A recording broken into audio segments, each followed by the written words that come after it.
रानो चिड़िया अपने घोंसले में बैठी हुई आसमान की ओर देख रही थी। उसके पंख जन्म से ही कमजोर थे, वो उड़ भी नहीं पाती थी। वो बस हमेशा जमीन पर ही रहती और ऊपर उड़ते पक्षियों को देखकर लंबी सांसें भरती।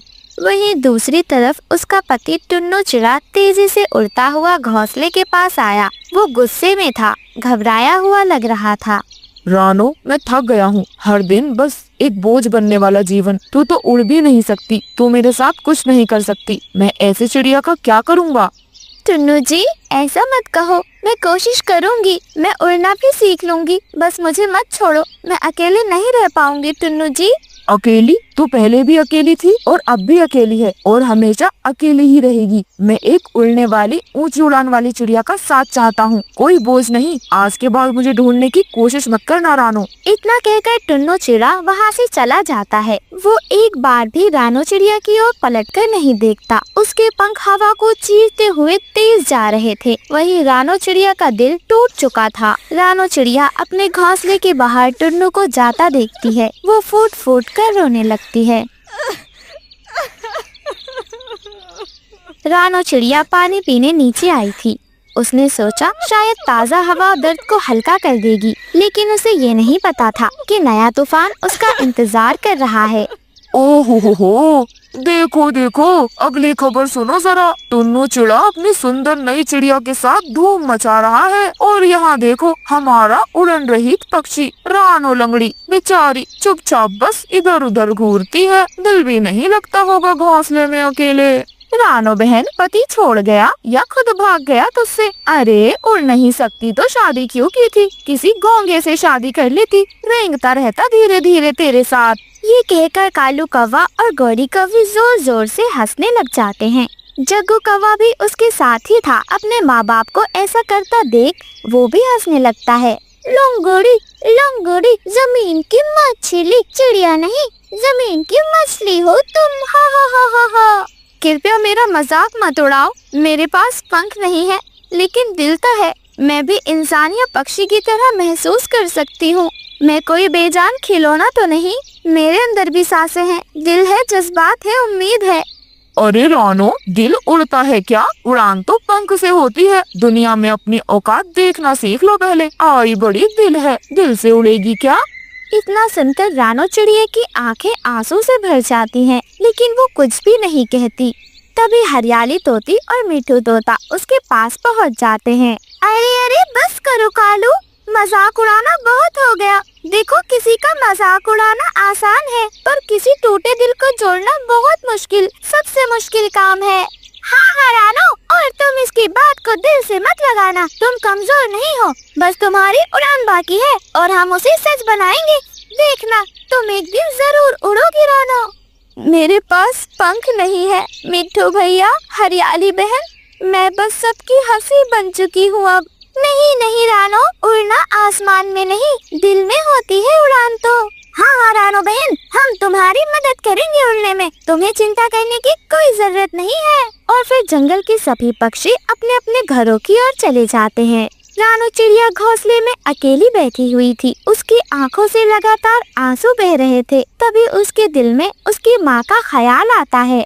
ये जंगल मेरे लिए नहीं बना। मुझे यहाँ से जाना होगा अपनी माँ के पंखों में, उसके आंचल में, उसके साए में, जहाँ कोई मजाक नहीं, कोई ताने नहीं, अगर है तो सिर्फ प्यार। चली जाऊंगी अपनी माँ के घर। सुबह हो जाती है। रानो की रात बहुत मुश्किल से कटी थी। सुबह होते ही वो अपना सामान बांधती है और सीधे अपनी माँ के घर निकल जाती है। वो धीरे धीरे कूदती हुई अपनी माँ के घर की ओर बढ़ रही थी। रास्ता थोड़ा लंबा था, लेकिन रानो चिड़िया हार नहीं मानती। वो कूदते कूदते अपनी माँ के घर की ओर निकल जाती है और जल्द ही शाम तक वो अपनी माँ के घर पहुँच भी जाती है। रानो चिड़िया आंखों में आंसू लिए अपनी माँ के घर पहुँच चुकी थी। वो अपने आंखों में आंसू लिए अपनी माँ को गले लगाकर जोर जोर से रो रही थी। बेटी, दुनिया का ताना सबसे भारी होता है मेरी बच्ची, पर जो उससे लड़ जाता है वही बनता है असली बाज। माँ मुझे सबने छोड़ दिया। मैं अब बिल्कुल अकेली हूँ माँ, कोई नहीं मेरा उस जंगल में। मैं अब वहाँ वापस कभी नहीं जाऊंगी। नहीं नहीं मेरी बच्ची, अकेली नहीं, मैं हूँ और सबसे जरूरी खुदा है तो खुद है। दुनिया तुझे धकेले तो गिर मत जाना बच्ची, तेरा फिर से खड़े होना ही तेरी असली उड़ान है। और उस रात रानो चिड़िया ने फैसला किया, अब वो खुद के लिए जिएगी, किसी दुनिया के पक्षी के लिए नहीं। ऐसे ही एक दिन जादूगर लोमड़ी एक आग लेकर जाती है और जंगल में आग लगा देती है। अब देखती हूँ कौन मेरे सामने आएगा। जंगल के सभी पक्षी जल भुन जाएंगे और उसके बाद उनका मांस खाऊंगी मैं। जंगल में चारों तरफ आग लग चुकी थी। धुएं में पक्षियों को कुछ नहीं दिख रहा था। पक्षियों की चीखें आसमान को फाड़ रही थी। जल्दी करो गौरी, जल्दी उड़ो, आग बढ़ती जा रही है। कालू मुझे धुआं से कुछ नहीं दिख रहा, मेरी आँख बंद हो गई है। गौरी कवि को अंधेरे में कुछ भी नहीं दिख रहा था, उसकी आंखें बंद हो गई थी। वो अपना संतुलन खो बैठती है और नीचे झाड़ियों में गिर जाती है और कांटों में फंस जाती है। कोई बचाओ मुझे, कालू मैं फंस गई हूँ, मेरी मदद करो कालू। अरे मैं क्या करूं? मेरी पत्नी गौरी, मैं नीचे नहीं जा सकता, नीचे बहुत धुआं है, धुआं मेरा दम घोट देगा। नीचे उतरने के लिए मेरे पंख काम नहीं कर रहे। कोई बचाओ, मेरी गौरी को कोई बचाओ, कृपया कोई मेरी मदद करो। जंगल का हर पक्षी डर गया था, उड़ान बेकार थी, सब धुएं में टकरा रहे थे। नीचे आग बहुत ज्यादा थी और धुआं भी, इसलिए नीचे उतरने की हिम्मत तो किसी पक्षी में नहीं थी। अरे हमारे बस की कहाँ, हम तो उड़ने वाले पक्षी हैं। ऐसे जमीन पर जाना हमारे लिए आसान नहीं, अगर हम फंस गए तो। गौरी कवि की मदद कोई नहीं करता, लेकिन रानो चिड़िया जब गौरी कवि को इस हाल में देखती है तो उसे अपनी माँ की आवाज याद आती है। बेटी, खड़े होने की ताकत ही तेरी असली उड़ान है। कई बार पंख वो काम नहीं करेंगे जो तेरे पैर कट जाएंगे। तेरे पंख नहीं तो क्या हुआ, तेरे पैर हैं। देखना मेरी बच्ची, ये तेरा साथ कभी नहीं छोड़ेंगे। और फिर रानो चिड़िया अपने कमजोर पैरों पर जोर जोर से कूदती है और फौरन रेंगती हुई झाड़ियों के नीचे चली जाती है। कांटों में उसका खून बहने लगता है, लेकिन वो हार नहीं मानती। वो गौरी कवि को सुरक्षित वहाँ से बाहर निकाल लाती है। चले गौरी बहन, मुझे नीचे का हर रास्ता पता है। आप भले से आसमान का रास्ता जानती हो, लेकिन नीचे के रास्ते कहाँ कैसे बचना है मैं सब जानती हूँ, क्योंकि मैं बचपन से नीचे ही पली बड़ी हूँ। गौरी कवि अब बिल्कुल महफूज थी। रानो चिड़िया ने उसे बचा लिया था। जंगल में हाथी राजा ने आग बुझा दी थी। अब जंगल में सब कुछ शांत हो चुका था। अगली सुबह गौरी कवि रोते हुए रानो चिड़िया से माफी मांगती है। रानो मेरे तेरा मजाक उड़ाया, तू फिर भी आई मुझे बचाने। गौरी बहन, मजाक दिल को तोड़ता है, लेकिन मदद उसे फिर से जोड़ देती है। मैं उड़ नहीं सकती, पर किसी को गिरा भी नहीं सकती। जंगल के सभी पक्षी इकट्ठा हो गए थे। कालू कौवा अपना सर झुकाकर रानो से माफी मांगता है। रानो मुझे माफ कर दो। मैंने तुम्हारी सबसे बड़ी ताकत को तुम्हारी कमजोरी समझ लिया था। तुम इस जंगल की सबसे बहादुर चिड़िया हो रानो। हाँ रानो, आज मुझे समझ आया है, उड़ान पंखों से नहीं हिम्मत से होती है। आज तुम हम सबके लिए एक गुरु हो।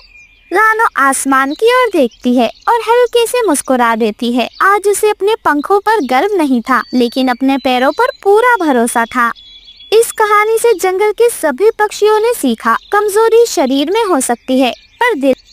शाम का समय था। रानो चिड़िया अपनी 5 बेटियों को भोजन खिला रही थी। वो थोड़ी डरी हुई लग रही थी, क्योंकि उसके पति के आने का समय हो गया था। वहीं दूसरी तरफ टुन्नू चिड़ा गुस्से में उड़ता हुआ अपने घोंसले की ओर आ रहा था। उसके पैरों में कुछ भोजन था, जो शायद वो अपने और अपने बच्चों के लिए लाया था। बस अब बहुत हो गया। 5 लड़कियाँ, कोई भी बेटा नहीं। मैं कैसा चलाऊंगा इतना बड़ा घर? टुन्नू जी, लेकिन इसमें इस बच्चियों का क्या कसूर है? अरे कसूर वसूर नहीं पता मुझे। निकलो, अभी के अभी निकलो मेरे घर से। मैं अब और नहीं झेल सकता ये चहचहाती हुई भीड़। नहीं टुन्नू जी, देखिए जरा, बच्चियाँ कितनी छोटी है। मैं इन्हें लेकर ऐसी शाम में कहाँ जाऊँगी? कृपया ऐसा ना करें, ये भगवान की देन है टुन्नू जी। रानो, तुम निकलती हो या धक्के मार कर तुम्हें और तुम्हारी इन बेटियों को मैं फेंक दूं घोंसले से? टुन्नू जी, कृपया दया करें, मुझ पर ना सही इन मासूम बच्चियों पर। सिर्फ आज की रात गुजर जाने दे। मैं वादा करती हूँ, सुबह होते ही चली जाऊंगी। मैं जा रहा हूँ उस घोंसले से बाहर। सुबह जब वापस आऊं तो तुम और तुम्हारी 5 बेटियों की शक्ल मुझे इस घोंसले में नजर नहीं आनी चाहिए।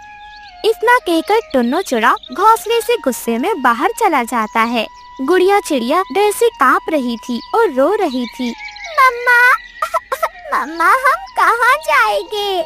मेरी बच्चियों, जहाँ ऊपर वाला चाहेगा हम वहीं जाएंगे। तुम चिंता मत करो, तुम्हारे पिता ने साथ छोड़ दिया तो क्या हुआ, रात हो गई है, तुम आराम से सो जाओ। सुबह टुन्नू जी के आने से पहले हम यहाँ से निकल जाएंगे, बहुत दूर चले जाएंगे मेरे बच्चों, बहुत दूर।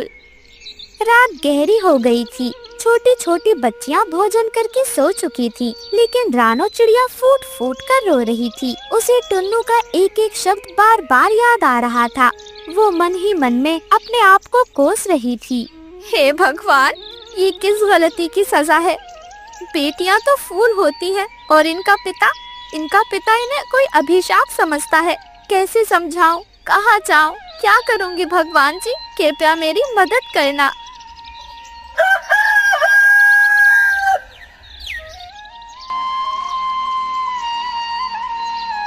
सुबह सवेरे रानो चिड़िया अपनी 5 बेटियों को लेकर घर से निकल जाती है।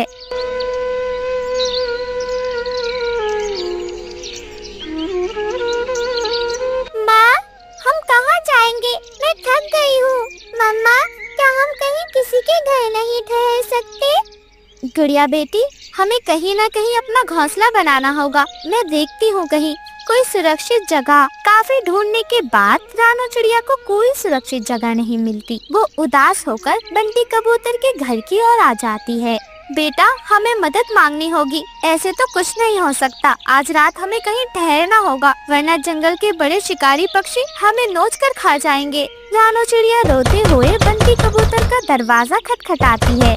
बंटी भाई, मुझे टुन्नू जी ने घर से निकाल दिया है। बच्चों को लेकर कहाँ जाऊँ? इतनी जल्दी घर कैसे बनाऊँ? कृपया मेरी मदद करें, दरवाजा खोले बंटी भैया।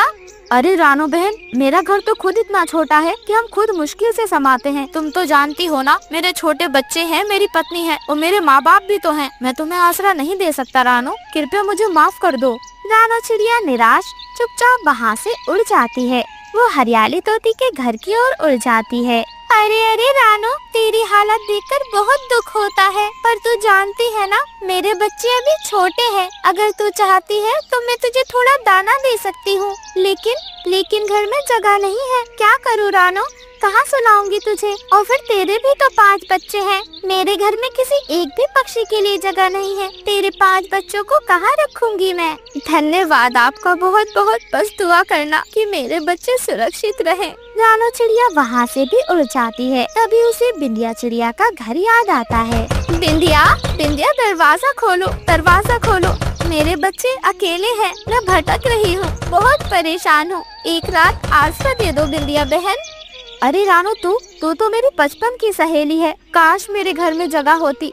मैं तेरी बच्चियों को दुखी नहीं देखना चाहती, लेकिन तूफान आया और मेरा आधा घर पहले से टूटा हुआ है। अगर तू रही बहन तो तेरे बच्चों को खतरा है, घर का वजन बढ़ जाएगा और मेरे बच्चे सब खतरे में पड़ सकते हैं। बिंदिया, सबने आज साथ छोड़ दिया। तू कह दे बहन कि मैं अकेली नहीं हूँ। तू अकेली नहीं है, हम सब तेरे साथ हैं। बस तुझे घर नहीं दे पा रहे, लेकिन हमारी दुआएं तेरे साथ हैं बहन, तू परेशान मत हो। रानो चिड़िया भावुक होकर वहाँ से आगे बढ़ जाती है। तभी उसे एक बड़ा सा घोंसला नजर आता है। रानो चिड़िया सोचती है, आज रात के लिए इतने बड़े घोंसले में एक छोटी सी जगह तो मिल ही जाएगी। रानो चिड़िया दरवाजा खटखटाती है। दरवाजा खुलता है। अंदर से गोरी कौवी और कालू कौवा निकलते हैं। अरे देखो कालू जी, कौन आया है? 5 पोटलियाँ लेकर घूमने वाली रानी रानो चिड़िया आई है। अरे क्यों बहन जी, क्या पति ने घर से बाहर निकाल दिया? लड़की की चाहत में लोग क्या क्या कर देते हैं। कालू भाई, गौरी बहन, आपका घर तो बहुत बड़ा है, बस थोड़ी सी जगह दे दीजिए एक रात के लिए, सर छुपाने की जगह। क्या छत बड़ी है? नहीं बहन, ये छत तो कालू की चोंच से भी छोटी है, किसी काम की नहीं।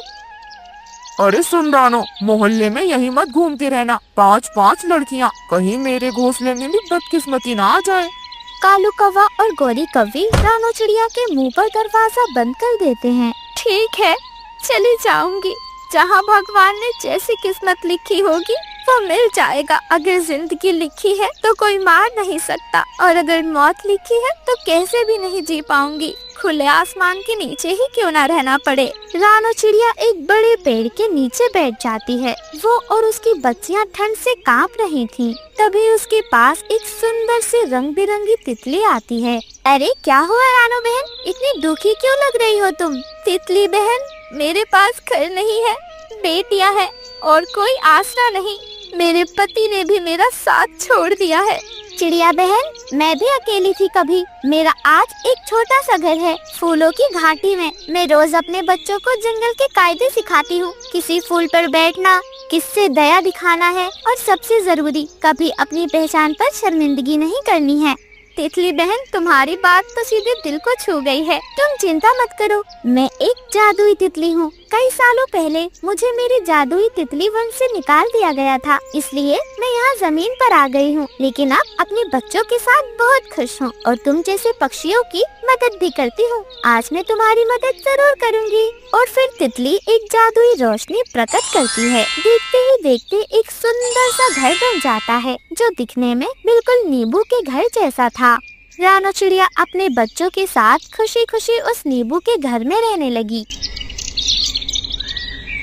जंगल में सुबह हो जाती है।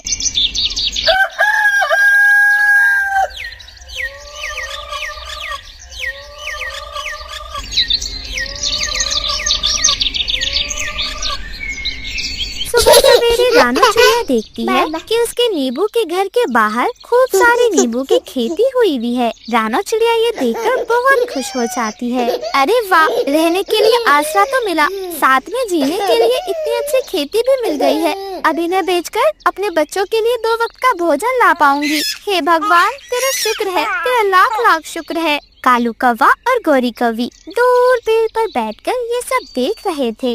गोरी, हमने तो इसे भगा दिया था, ऊपर वाले ने तो इसे महल दे दिया, महल। कालू, हमें इसके साथ ऐसा नहीं करना चाहिए था। अगर हम पक्षी होकर इसकी मदद नहीं करेंगे तो भगवान तो करेगा ही। भगवान सबके लिए एक होता है कालू जी, भगवान हमें कभी माफ नहीं करेगा। इतना कहकर कालू कौवा और गोरी कौवी शर्म से अपना सर झुका लेते हैं। उन्होंने सीखा था, जिसे दुनिया ठुकराती है, किस्मत उसे सबसे ऊंचा उठाती है।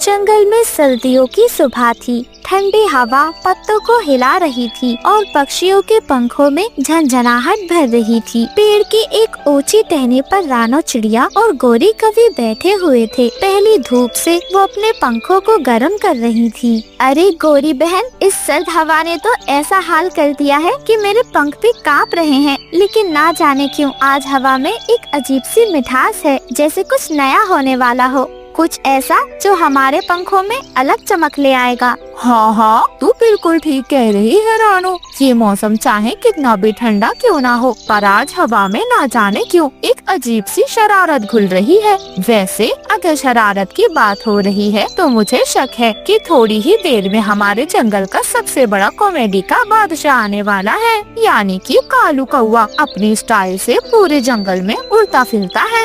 गोरी कौवी ऐसी बातें कर ही रही थी कि पीछे से कालू कौवा वहाँ आ जाता है। अरे रे रे, किसने मुझे याद किया? ये लो कालू हाजिर है। देखा गोरी, जंगल का हीरो, रोमांस का सुल्तान और चोंच का शेर कालू कौवा इस ठंडी हवा में गर्मजोशी से भरा हुआ पहुँच गया मैं तुम्हारे पास। रानो चिड़िया और गोरी कौवी दोनों एक दूसरे की ओर देखकर हंसने लग जाते हैं। वहीं दूसरी तरफ थोड़ी ही दूर पर नीम के एक बड़े पेड़ पर धूप में बिंदिया चिड़िया अपने पंख सेक रही थी। उसके पंख चमक रहे थे। उसी समय कालू कौवा फुर्र से उड़कर वहाँ पर आ पहुँचता है। अरे वाह बिंदिया, अगर इस सर्दी में भी किसी चीज की असली गर्मी है ना तो वो है तुम्हारी चोंच की चमक। सच कहूँ तो जब जब तुम्हें देखता हूँ ऐसा लगता है कि नीम का पेड़ भी जलन से अपने पत्ते ही गिरा देगा। कालू, तू हर दफा यही लाइन लेकर आता है, क्या तुझे नहीं पता? ये वही लाइन है जो तूने पिछले हफ्ते हरियाली तोती को सुनाई थी, और इससे पहले नदी किनारे चिड़िया को भी। डाल बदल गई, मौसम बदल गया, लेकिन तू वही का वही रहा। तू कभी नहीं बदलेगा कालू। बिंदिया, मैं मानता हूँ कि मेरे डायलॉग थोड़े घिसे पिटे हो सकते हैं, लेकिन मेरी नीयत बिल्कुल ताज़ा है, वैसे ही जैसे पहले थी। जो दिल से निकले वही असली शायरी होती है। दिल से नहीं कालू, ये तेरी चोंच से निकलता है, और तेरी चोंच का भरोसा जंगल में किसी को नहीं है। जरा किसी और पेड़ पर जाने की कोशिश कर, शायद वहाँ कोई फिसल जाए तेरी बातों से। और फिर बिंदिया चिड़िया इतना कहकर हंसते हुए वहाँ से चली जाती है। कालू कौवा अपना सर झुका लेता है, लेकिन उसका हौसला दूर से भी टूटने वाला नहीं था। यही है कालू कौवा, जंगल का आशिक। नदी किनारे हरियाली तोती सर्दी से बचने के लिए थोड़ी धूप ले रही थी, लेकिन ठंड इतनी ज्यादा तेज थी कि उसकी चोंच से भाप निकल रही थी। हे जंगल के देवताओं, अगर थोड़ी सी गर्मी भेज दो तो तुम्हारे भक्त बन जाओ। मेरे पंख तो बर्फ बन गए हैं, कोई तो मुझे गर्म दुआ दे दे। तभी कालू कौवा फौरन वहाँ पर आ जाता है और स्टाइल मारते हुए हरियाली तोती को इम्प्रेस करने की कोशिश करने लगता है। अरे, अगर कोई गर्मी चाहिए तो कालू कौवे की काव काव से बढ़कर कोई चीज नहीं हरियाली। मेरी काव में इतनी गर्मी है कि इस ठंड में भी पसीने बहने लगते हैं।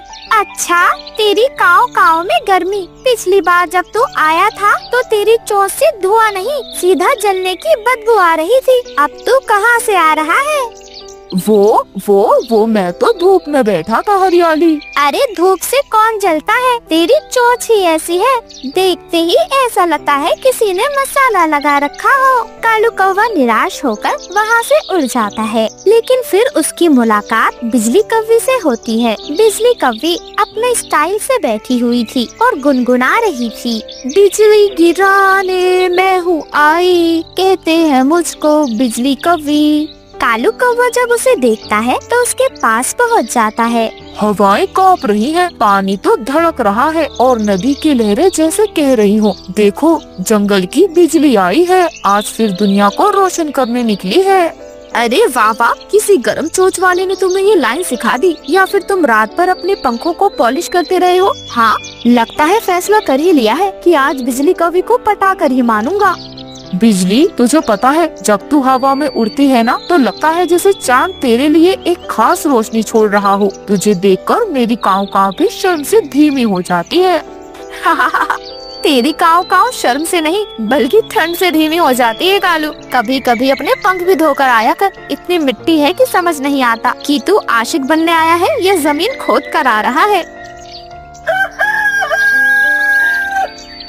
वही गौरी कौवी और रानो चिड़िया दूर से ये सब देख रही थी और हंसते हंसते लोटपोट हो रही थी। गौरी, तू जितनी सुंदर है उतनी समझदार भी है, तू मेरी सबसे बड़ी ताकत है। जब भी ठंडी हवा आती है तेरी आवाज मुझे गर्मी देती है। और रानो, तू मेरी जिंदगी की वो धूप है जो सबसे ठंडी सर्दियों में भी मेरी चोंच में मुस्कान भर देती है। हम चाहे कितनी भी ठंडी रातें क्यों न देखें, हमारी दोस्ती हमेशा गर्म रहेगी। कालू कौवा दूर से ये सब कुछ सुन रहा था और पहली बार वो सोच में पड़ जाता है। वही रानो चिड़िया और गौरी कौवी जंगल में उड़ती हुई जा रही थी। तभी जंगल के बीचों बीच उन्हें एक सुंदर सा जादुई नारियल का घर दिखाई देता है। जंगली नारियल के खोलों से बना, नारियल के रेशों से अंदर गर्म कमरा और ऊपर पत्तों की छत भी थी। गौरी कौवी उस घर को देखती है तो चौंक जाती है। अरे अरे रानो, देखो देखो, ये तो नारियल का घर लग रहा है, लगता है किसी इंसान ने बनाया है, अपनी कलाकारी दिखाई है। ये घर तो किसी कहानी जैसा लग रहा है, बिल्कुल महल जैसा। अंदर की गर्मी और नारियल की मीठी खुशबू और बाहर से सर्द हवा, लगता है ये ठंड का सबसे बड़ा इलाज है। हाँ गौरी, ये घर छोटा है पर हमारा दिल बहुत बड़ा है और ये किसी इंसान ने नहीं बनाया, ये मैंने बनाया है तुम्हारे लिए। अब हम दोनों इसी घर में रहेंगे, तुम मेरी पक्की सहेली हो, यही तुम्हें सरप्राइज देना चाहती थी मैं, इसलिए मैं तुम्हें यहाँ लेकर आई हूँ। वही कालू कौवा भी पीछा करते करते वहाँ पहुँच जाता है। अरे अरे रानो, ये घर नहीं, ये तो शरण है। मैं चाहूँ तो हर चिड़िया को पटा सकता हूँ, पर असली सुकून यही मिलता है जहाँ दोस्ती हो, भरोसा हो और हंसी हो। बस बस कालू, मैं जानती हूँ तुम हमारे घर में रहना चाहते हो। चलो कोई बात नहीं, जंगल के आशिक कौवे को कम से कम दोस्ती पर यकीन तो हुआ, तुम हमारे साथ रह सकते हो। ये घर काफी बड़ा है, तुम ही नहीं जिस भी पक्षी को यहाँ रहने की जरूरत हो वो यहाँ रह सकता है। इस तरह कालू कौवे ने सीखा, घर जगह से नहीं बनता बल्कि दिल से बनता है। दिखावा करने वाले उड़ते रह जाते हैं और सच्चे दोस्त असली घर बसा लेते हैं।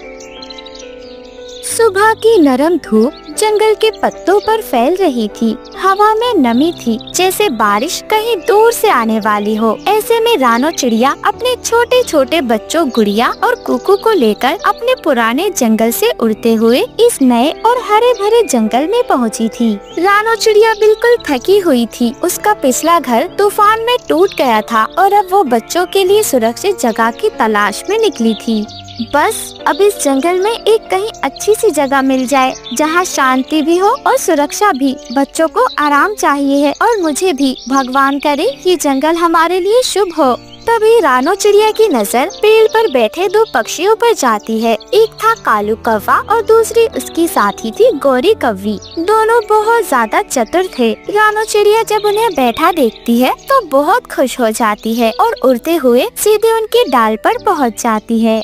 नमस्ते कौवे भैया, नमस्ते कौवी बहन। मैं इस जंगल में नई हूँ। मेरा घर तूफान में टूट गया है। क्या आप बता सकते हैं कि इस जंगल में कोई सुरक्षित स्थान है जो जगह साफ हो और शांति भी हो, जहाँ मैं नया घर बना सकूँ? बच्चों के लिए बस थोड़ी सी जगह चाहिए है। कालू कौवा जंगल में नई चिड़िया को देखकर बिल्कुल अकड़ने लगता है। वो बहुत घमंडी था। अरे वाह, नई चिड़िया हो तुम। इससे पहले भी कई पक्षी आए हैं यहाँ, लेकिन हमसे पूछा तुमने, ये हमें अच्छा लगा। इस जंगल की हर जगह, हर पेड़, हर नदी, हर टहनी, हम दोनों को पूरा ज्ञान है यहाँ का। तुमने सही पक्षियों से पूछा है। हाँ हाँ, कालू जी बिल्कुल सही कह रहे हैं। और मैंने तो एक जगह भी सोच ली तुम्हारे लिए। वो जगह बहुत खास है। वहाँ कोई नहीं रहता, पूरी खाली है। तुम जैसे परिवार के लिए बिल्कुल परफेक्ट है वो। ये सब सुनकर रानो चिड़िया का चेहरा खिल उठता है। सच कौवे भैया, कौवी बहन, आप सच कह रहे हैं? जरा दिखा दीजिए मुझे वो जगह। बच्चों को बस एक सुरक्षित जगह चाहिए, बाकी मैं सब संभाल लूंगी। हाँ चिड़िया, चलो चलो, हम बताते हैं। हमारे पीछे पीछे उड़ो। और फिर वो तीनों उड़कर एक ऊंचे पेड़ के पास पहुंच जाते हैं। नीचे बहुत सारा गिरा हुआ कूड़ा था। सूखे पत्ते, टूटे खोल, सड़े फल और पुराने छिकले जमा थे। वहाँ एक हल्की सी लेकिन तीखी सी बदबू आ रही थी। रानो जैसे ही उस टहनी पर उतरती है, उसका चेहरा उतर जाता है, क्योंकि बदबू नाकाबिले बर्दाश्त हो रही थी। उफ, कौवे भैया, कौवी बहन, यहाँ ये बदबू कैसी है? नीचे इतना कूड़ा भी पड़ा है। क्या ये सच में सही जगह है? अरे अरे, नहीं नहीं, कैसी बातें कर रही हो छोटी चिड़िया। ये तो बस पुराने फलों की हल्की सी महक है। कुछ दिन में सूख जाएगी तो सब चली जाएगी। पेड़ की टहनी देखो कितनी मजबूत है। तूफान आए या फिर बारिश, कुछ भी नहीं होगा। बिल्कुल सुरक्षित रहोगी तुम भी और तुम्हारे बच्चे भी। हाँ हाँ, मेरी पत्नी गोरी बिल्कुल सही कह रही है। और पता है, सबसे बड़ी बात तो ये है कि यहाँ कोई आता जाता ही नहीं है। इतनी शांति है कि तुम चैन की नींद सोओगी। जितने चाहो उतने घर बनाओ, पूरी जगह खाली है, खाली। रानो चिड़िया को वो जगह अजीब लगी, लेकिन बच्चों की चिंता बहुत भारी थी। ठीक है कौवी बहन, कौवे भैया, अगर आप दोनों कह रहे हैं तो शायद ये जगह ठीक ही होगी। मैं यही घर बना लेती हूँ। कालू कौवा और गोरी कौवी दोनों एक दूसरे की ओर देखते हैं और मुस्कुराने लग जाते हैं। वही रानो अपनी मेहनत में लग जाती है। वो अपना घर बनाना शुरू कर देती है। गुड़िया और कुकू उसमें बैठकर खिलखिला रहे थे। दिन बीतते जाते हैं। वो खुश थे, लेकिन बदबू कभी कभार इतनी तेज हो जाती थी कि रानो को पंखों से हवा करनी पड़ती थी। काश ये बदबू ना होती, लेकिन घर तो मजबूत है और बच्चे भी खुश हैं। शायद कुछ दिनों में सब कुछ ठीक हो जाएगा। लेकिन जैसे जैसे समय बीतता गया, हालात और ज्यादा बिगड़ते जा रहे थे। एक दिन काले बादल छा गए, तेज हवा चलने लगी, बारिश टूटकर बरस रही थी। कूड़े के ढेर से गंदी नाली की बदबू आने लगी और तो और साथ में कीड़े भी उसके पेड़ की शाखा पर चढ़ने लगे। मम्मा, ये कैसी महक है? मुझे बहुत डर लग रहा है। माँ, क्या हमारा घर ठीक है? ये नीचे जो चल रहा है वो क्या है? रानो चिड़िया का दिल दुख से भर उठा। डरो मत बच्चों, मैं हूँ ना, कोई तुम्हें छू भी नहीं सकता। सब ठीक होगा मेरे बच्चों। लेकिन रानो चिड़िया को अब महसूस हो चुका था कि कालू कौवे और गोरी कौवी ने उसे धोखा दिया है। रात के वक्त रानो चिड़िया अकेली जाग रही थी। बच्चों को सोता देख उसकी आंखें आंसुओं से भर उठी। कितनी बेवकूफ थी मैं, सिर्फ मीठे शब्दों में आकर इस जगह घर बना लिया। मुझे ध्यान देना चाहिए था, लेकिन अब नहीं करूँगी। मुझे बच्चों के लिए बेहतर जगह ढूंढनी ही होगी। मेरे साथ साथ मेरे बच्चे तो यूँ परेशान नहीं हो सकते। और उसी रात रानो चिड़िया ने फैसला कर लिया। सुबह होते ही रानो चिड़िया ने गुड़िया और कुकू से कहा, गुड़िया बेटी, कुकू बेटे, हम आज ही यहाँ से जा रहे हैं। ये जगह हमारे लिए ठीक नहीं है। माँ गलती कर सकती है, लेकिन गलती में अटके रहना ये सही नहीं होता। हम आज ही एक नया, साफ सुथरा और सुरक्षित घर ढूंढेंगे। मेरी प्यारी मम्मा, आप बिल्कुल सही कह रही हो। मुझे आप पर पूरा भरोसा है। हम ये कर लेंगे मम्मा। हाँ मम्मा, हम नया घर बनाएंगे। मैं आपकी मदद करूँगा। देखना, हम तीनों मिलकर बहुत अच्छा घर बनाएंगे। अपने बच्चों की चोट से ऐसी बातें सुनकर रानो चिड़िया के पंखों में नई ताकत आ गई। कालू भाई, गौरी बहन, आपकी बताई हुई जगह सुरक्षित नहीं थी। बदबू थी, कीड़े थे और बच्चों के लिए खतरा भी था। आपने कहा था कि जंगल शानदार है, वो जगह शानदार है, लेकिन ऐसा नहीं था। वो चिड़िया, हम तो बस चिड़िया बहन, हमने सोचा कि तुम नहीं हो तो थोड़ा मजाक कर लें। गलती हो गई बहन हमसे। कव्वे भाई, कव्वी बहन, मजाक तब अच्छा होता है जब किसी को चोट ना लगे। ये मेरी बच्चों की जिंदगी का सवाल था, लेकिन कोई बात नहीं, मैं आपको दोष नहीं देती। लेकिन बस आगे से किसी नई चिड़िया के साथ ऐसा मत करना। कालू कौवा और गोरी कव्वी दोनों शर्मिंदा होकर अपना सर झुका लेते हैं। वहीं रानो चिड़िया ने जंगल के अंदरूनी हिस्से में एक खूबसूरत जगह तलाशी। वो जगह हरी घास के पास थी। मजबूत टहनियाँ भी वहाँ थीं, जहाँ फूलों की महक थी और दूर नदी की आवाज भी सुनाई देती थी। रानो चिड़िया को वहाँ एक बहुत सुंदर कटहल का घर मिला, जो बाहर से मजबूत और सुंदर था, अंदर से मुलायम और आरामदायक भी था। मम्मा, ये घर कितना सुंदर है, देखिए जरा। और माँ, यहाँ तो बदबू भी नहीं, बस खुशबू ही खुशबू है। हाँ मेरे बच्चों, क्योंकि ये घर हमने सोच समझ कर चुना है। ऐसे ही रानो चिड़िया को एक सुंदर और मजबूत घर मिल गया। इस कहानी से उन्होंने सीखा, मीठे शब्दों से नहीं, सच्ची जगह और सही नियत पर भरोसा करो। घोंसला मजबूत तभी होता है जब उसे समझ और अनुभव से बनाया जाए।